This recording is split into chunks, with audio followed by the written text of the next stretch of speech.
Hello, friends. Hey, it's Jamie with Reece Homes here. I'm coming to you at 4 o'clock on March 11th. That's Wednesday, March 11th. I give you the date and time because I'm going to talk to you a little bit about real estate on the coronavirus.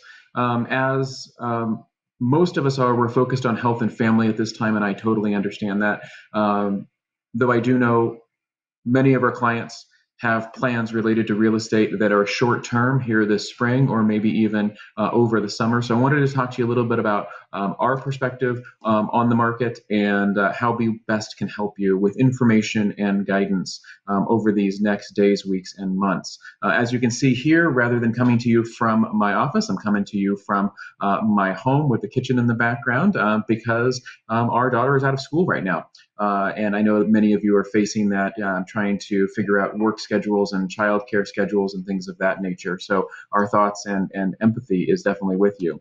So I want to talk to you about four different areas that we're seeing right now and that we're getting lots of questions about. Buyers, sellers, mortgages, and the overall economy, or what I would call the crystal ball. What do we see coming up?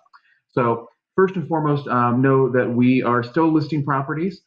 We had a listing come on 7 days ago, just had multiple offers on it, had amazing open houses on it over its first week on market. They were absolutely full. The buyers were definitely there and aggressive, and as our buyers that we're engaging with to help find them homes, they have definitely not slowed down at all in terms of looking at homes, and they are still making offers.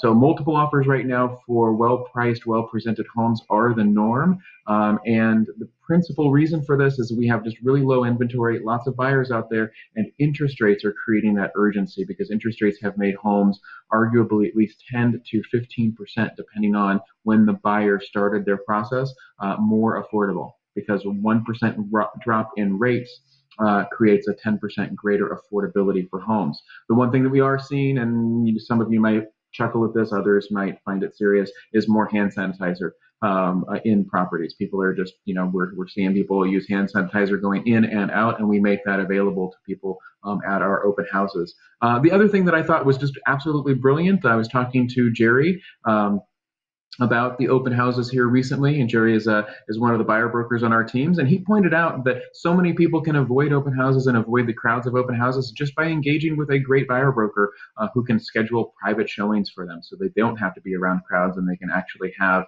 private time in homes. So just for what it's worth there. On sellers, all of our sellers at the moment are moving forward as planned.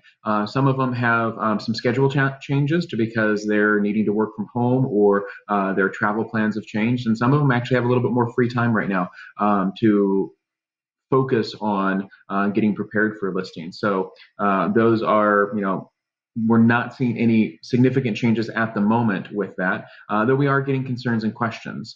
So we're definitely having greater awareness to the micro shifts in the market, and we're making our sellers aware of that so that we can modify and change strategies.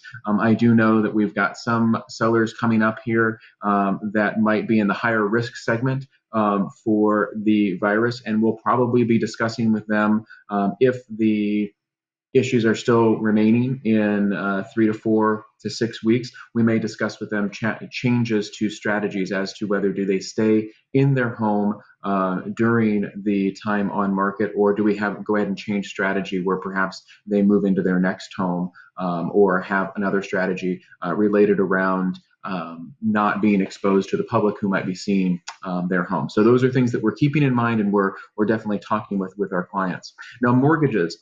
This is one where you've seen tons of headlines about this. First week of March, they hit historic lows. I know that we started a refinance last week that was 3.25% on a 30-year fixed. And that's absolutely amazing. I thought we had an amazing rate before at 3.99%. But with this, as long as everything goes smoothly, we stand to save about $400 a month on our mortgage, which is really, really phenomenal. So one thing to note is because of that higher demand, there was a rush to get mortgage apps in. And after that higher demand, or because of that higher demand, banks have increased mortgage rates principally just to help them with the triage of that. And so be prepared if you're in that refinance line, be prepared for that to be a longer refinance. And I would say, unless you're working with a true mortgage professional, babysit that loan. Because if you're working with somebody who hasn't been in the industry very long, or you're working with one of the big banks, you want to babysit that loan, make sure that it keeps moving through so that you actually have success with it, because we are seeing such volumes that you could find that your lock might expire or you have other issues. Buyers, absolutely critical that you be working with a professional, transparent lender that's hopefully local and not part of the call center of a big bank. And the reason for that is that while refinances can have flexible timeframes on closings, purchases cannot. So it's really, really critical that you have a professional, transparent lender who is committed to helping you get to your closing date so you don't miss an opportunity. So overall, on the mortgage front, just because of the overall economy, how it's going right now, there's a great savings opportunity, whether you're a buyer, whether you're a homeowner who wants to refinance, or you're a seller who's looking at moving out.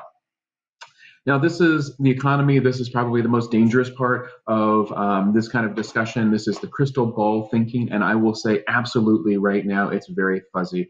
There is so much that is in play and changing. But what I'll say is, going into this, we had a good to great economy. It was the underlying fundamentals of it were strong and were healthy. And at least in the reading that I've done, and I'm certainly not an epidemiological expert, but I try to look back at history and learn the lessons of this.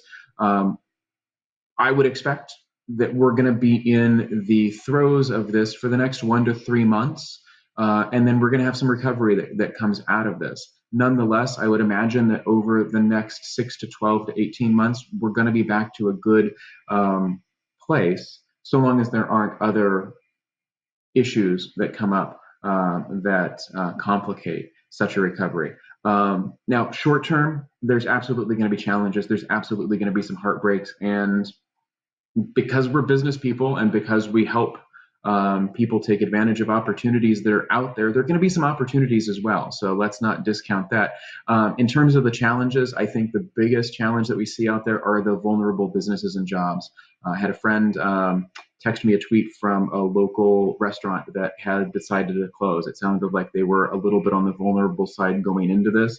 And because of cancellations and social distancing and the recommendations that have come out from city and state governments, they have just decided to close their doors.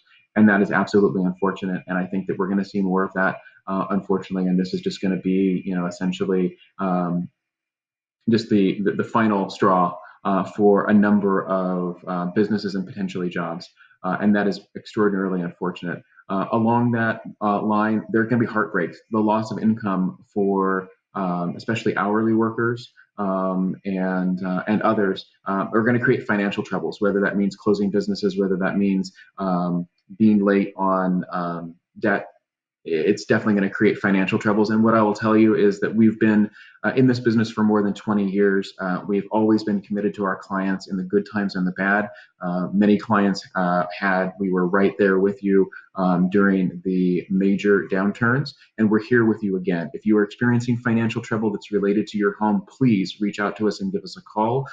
We know the things to say to your lenders, to your lien holders that can help give you grace. We can't guarantee results, but certainly we have many stories of areas where we have helped people navigate challenges with the least amount of credit damage and the greatest amount of security through troubled times. So I definitely want to let you know that we're going to recognize that there are going to be heartbreaks out there, and we want to try to minimize those for you wherever possible. Opportunities for those who do have steady income and have savings and are looking to invest, whether that is getting into a larger home, getting into a different neighborhood, lowering the ownership cost of their existing home, or investing in rental property. I expect that there are likely going to be some opportunities that are out there that are beyond the mortgage rate opportunities that are there. If this is one of those times where you think that you've got the stability to invest in those opportunities, give us a call and we can help point you in the right direction and see how we can help you there. So what's next? I'll tell you just from a personal standpoint, I'm definitely not a guru for anybody, and I struggle through some of the fears that are out there right now. But I know for me, I'm trying to keep peace of mind through, first of all, not putting my head in the sand, being aware, continuing to read with an open mind everything that people send me and the things that I find. What I do find that's helping me keep peace of mind for myself and for the team and for our clients is I'm really trying to let go of the things I cannot control.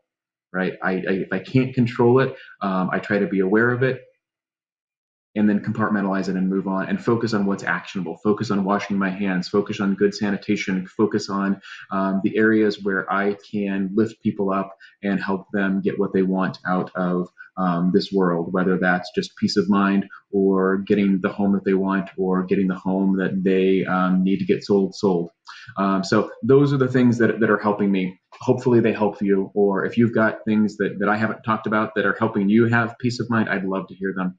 How can we help? First and foremost, we are here to answer all of your questions and concerns about real estate. Um, if you've got them, ask them. There's a chance that other people have them, and if I think that they do, I'll try to put a video out about that. Strategies for opportunities. That's what we're here to do, right? That's how we can serve you best. So if you've got questions about how to take advantage of opportunities or how you can make your move for any reason in this market, please let us know. Financial struggles with your mortgage or housing, please let us know that. We are here. We've done this before. We can help. We absolutely want to help. And finally, if you just need a calm friend in the storm, one of the things that I have been meditating on each day is just trying to find calmness in this. If you just want somebody to talk to you like I'm talking to you right now because you're stressed out, give me a call. I'd love to talk to you. Bottom line, we're here. We absolutely care, every single one of us, and we want to help you through this time. I hope this information has been valuable to you.